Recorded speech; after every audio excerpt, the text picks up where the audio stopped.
I'm gonna assume he lost a parlay, and if that's the case, then this is a valid crash out. Our boy Wallace recently suffered a terrible heartbreak. Clearly a Spurs fan, he witnessed his team losing in the NBA Finals. And let's just say, our boy Wallace was not happy at all. Now, I don't want to sound apathetic. I too have had my fair share of losses in life.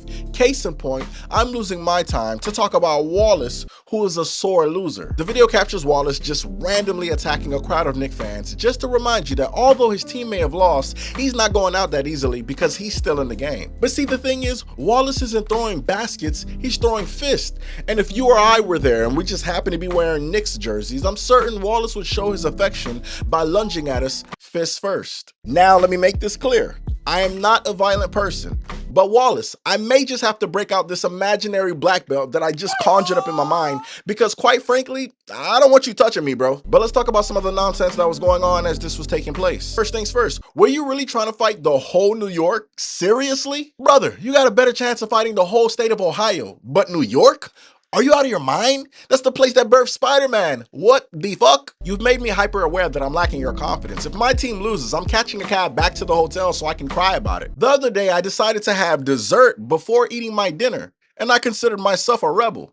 Boy, was I wrong. Now, I will admit, Wallace got some size on him. That's why everybody in the video was just taking cheap shots and hauling ass, and rightfully so. I mean, if you're gonna go one-on-one with this rectangular-sized gentleman, then I have no doubt in my mind that you're wasting your talents. What are you doing?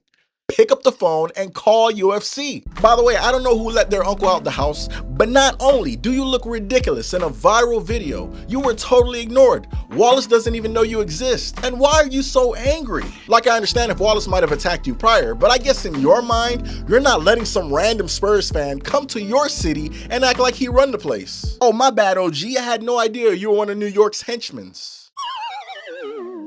What happened? Did gravity just take this man off his feet? See, that's when you know it's time to pack it up and go home. Call it a night. You've probably been drinking and now the whole standing thing isn't working out for you anymore. By the way, this poor officer, why the hell is he by himself? Was there not any backup that could help him possibly tame this juggernaut-built specimen? In that moment, did all the officers in New York decide they were taking the night off after realizing they were dealing with a Knicks championship celebration or something? These streets been safe for 53 years. But now that the Knicks finally won a championship, I'm taking the night off. How about you call Spidey? But on the contrary, the officers were there, and the streets of New York was in complete peril. People were losing their minds, trashing the city to oblivion. They literally transformed the place into fucking Gotham.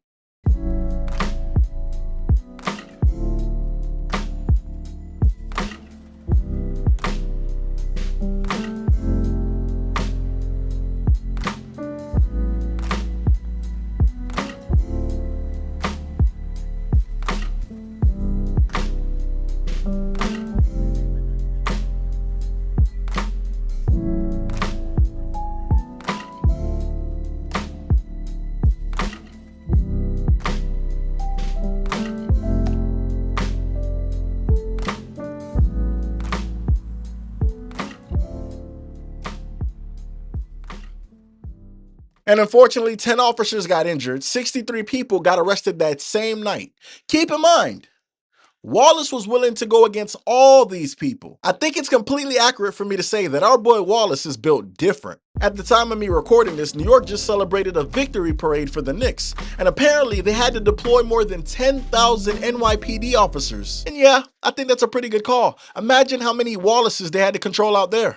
And while we're continuing the New York superhero references, they probably should have recruited the Hulk while they're at it, because New Yorkers really know how to let loose when it's time to celebrate, don't they? Now, the funniest thing about Wallace's clip is that he continued handing out free ass whoop when he got outside. And as you would imagine, the internet did respond, and the memes came pouring in left and right. Wallace became viral overnight for handing out free beats, and I ain't talking about no headphones. Ask yourself, have you ever been this passionate about anything in your life? I love you the same way Wallace loved fighting Knicks fans. You just can't compare to that. But what are you supposed to do after having a viral moment? How do you translate that into content moving forward? One day you're working, living your regular life, and then the next day you're caught on camera bullying the winning team, and now a large portion of the internet knows who you are. I guess what I'm asking is, What's next for Wallace? Well, apparently, in a now deleted Instagram post that was resurfaced by Wallace, he claims that Adin Ross reached out to him, and I guess the goal is to now actually get him in a real boxing ring. What a turn of events. He went from trying to fight the entire state of New York in nothing but a Dennis Rodman Spurs jersey on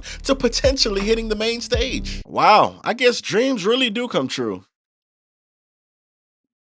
Hey, you think Adin Ross will contact me if I beat up my boss? Now, I don't think we should be celebrating for our boy Wallace just yet, because you gotta imagine what you're getting yourself into when you're signing up for a brand risk deal with Adin Ross. Brand Risk, Adin Ross's fighting organization, is like finding every single beef opportunity between celebrities and bringing them to life legally. And the crazy thing is, in some cases, the celebrities might not even be in beef, but you have an opportunity to watch famous people from the meme communities duke it out between each other for our entertainment. Like, have you ever wondered what it would be like if Charleston White ever fought one of the fucking Island Boys? Or if Super Hot Fire and Ray J got in a ring together? Or what if Adam 22 fought Jason Love? Yeah, that Jason Love. But yeah, me neither. It's like a celebrity fight generator creating the weirdest matchups known to man. Boy, does money talk, because aside from Adin being involved, I don't see how you set up fights like that ever. Imagine if Adin Ross had the power to get billionaires to fight each other. That would be so crazy, right? But do it for charity, Like, feed a couple million people while we're at it, right? Mr. Beast would do it.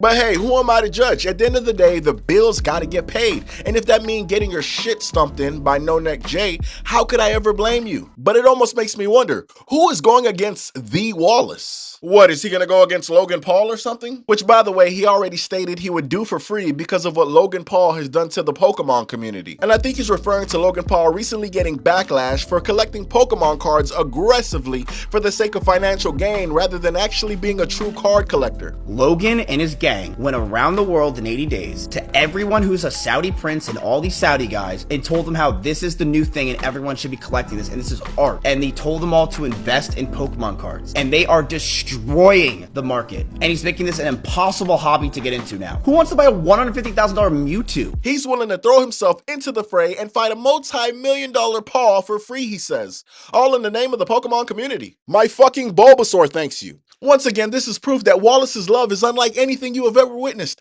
because I'm not fighting anyone for free. That's not how my fists work. Well, as absurd as this whole thing has become, who's to say how things turn out for our boy Wallace? Maybe he finds a new journey as a fighter and he can channel all that anger he had for Knick fans back into the ring. Or the Knick fans that fought him can gain satisfaction in watching him struggle in a real ring. But regardless, I'm pretty sure however it turns out, it's all going to work out for him, because at the end of the day, Wallace loves fisting.